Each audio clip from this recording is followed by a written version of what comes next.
আসসালামু আলাইকুম। বাংলা সংবাদে আপনাদের সবাইকে স্বাগত জানাচ্ছি। আমি ফিরোজ তোহা। শুরুতেই বিআরবি কেবলস সংবাদ শিরোনাম। বাংলাদেশের সর্বশেষ গুরুত্বপূর্ণ আপডেট সংবাদে আপনাকে স্বাগত। শুরুতেই সংবাদ শিরোনাম, পরে বিস্তারিত। শুরুতেই জানাবো, গাজীপুরে বিক্ষোভের ডাক জাতীয় নাগরিক কমিটির।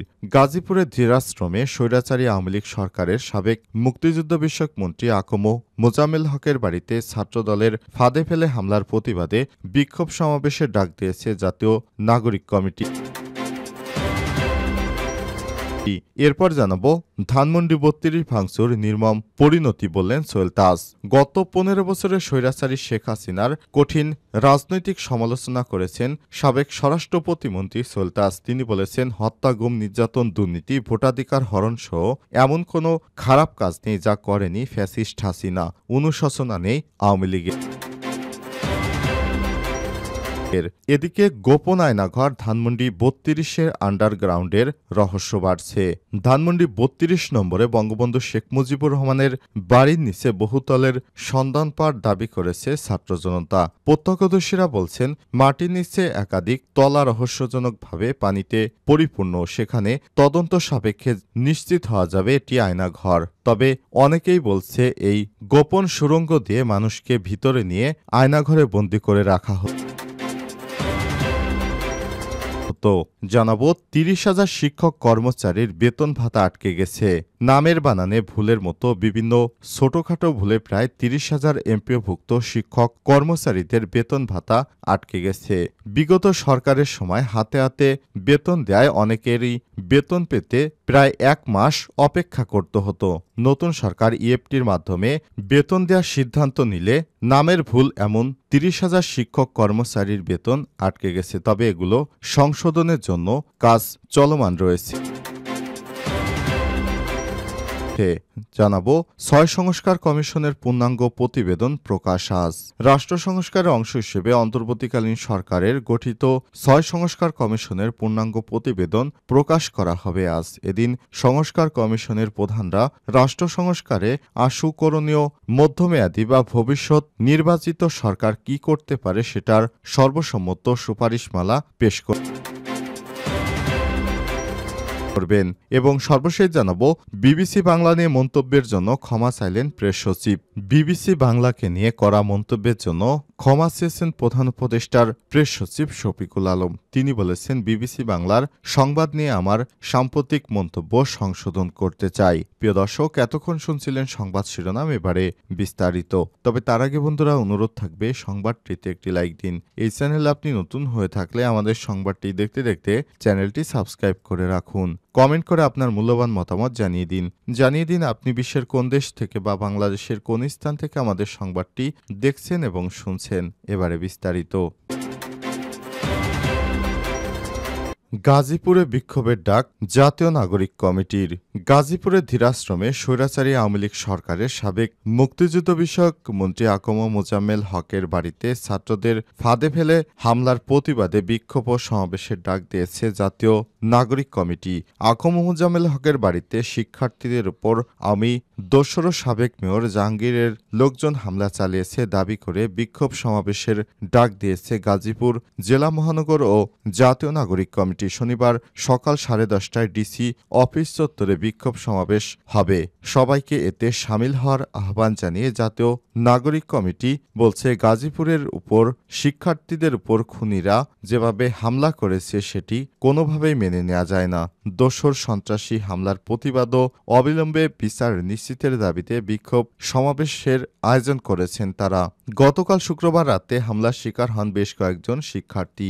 গুরুতর আহতদের মধ্যে 5 জনকে উন্নত চিকিৎসার জন্য ঢাকা মেডিকেল কলেজ হাসপাতালে নিয়ে আসা হয়েছে। স্থানীয় সূত্র থেকে জানা গেছে, তারা গাজীপুরে মোজাম্মেল হকের বাড়িতে এসেছিল। সে সময় মোজাম্মেল হকের বাড়িতে শতাধিক বিক্ষুব্ধ ছাত্র জনতা যায়। সময় মসজিদের মাইকে মন্ত্রীর বাড়িতে ডাকাত পড়েছে বলে ঘোষণা দিয়ে লোকজনকে এগিয়ে আসার আহ্বান জানানো হয়। মাইকিং শুনে আশপাশের লোকজন বাড়িটিতে গিয়ে বাড়ি ঘিরে ফেলে। এ সময় তারা কয়েকজনকে ব্যাপক মারধর করেন। তাদের মধ্যে গুরুতর আহত অবস্থায় 15 জনকে গাজীপুর শহীদ তাজউদ্দিন আহমেদ মেডিকেল কলেজ হাসপাতালে পাঠানো হয়েছে। গুরুতর আহত 5 জনকে ঢাকা মেডিকেল কলেজ হাসপাতালে জরুরি বিভাগে আনা হয়। শুক্রবার দিবাগত রাত 1:30টার দিকে তাদের হাসপাতালে আনা হয়। আহতরা হলেন শুভ শাহরিয়া 16, ইয়াকুব 24, সৌরভ 22, কাশেম 17 ও হাসান 22।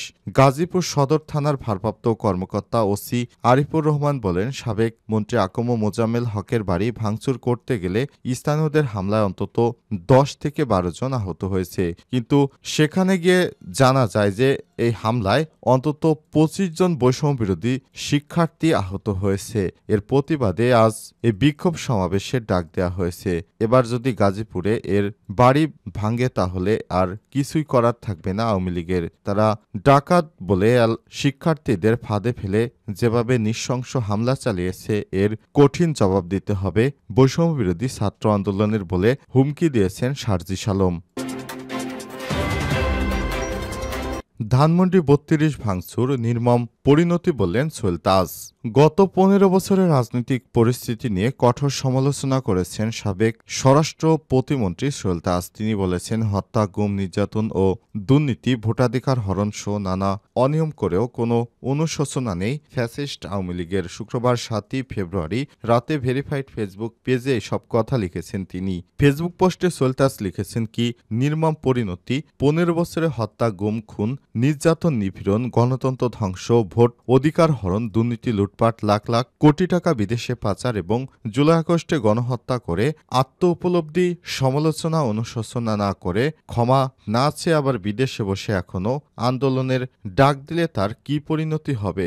গণহত্যা, গুম, খুন, নির্যাতন, দুর্নীতি, গণতন্ত্র হত্যাকারী ও লুটেরাদের সমর্থকদের ব্রেন ওয়াশ, নব্য কাওয়া বলিলিক বলে অভিহিত করেছেন তিনি আরও লিখেছেন, নীতি আদর্শ বিচ্যুত খারাপ মানুষের প্রশংসা আমার প্রয়োজন নেই। আমি আপনাদের চিনি। আওয়ামী লীগের ব্রেন ওয়াশড, নষ্ট পচা নীতি আদর্শ বিচ্যুত লুটেরা, খুনি, হত্যা, গুম, নির্যাতনকারীদের সমর্থকদের বলবো অবিলম্বে আমার এই ফেসবুক পেজটি আনফলো করুন। সোহেল তাজ আরও লিখেছেন, নিজের বিবেককে জাগিয়ে আত্ম উপলব্ধি এবং আত্মসমালোচনা করে অনুশোচনা করুন।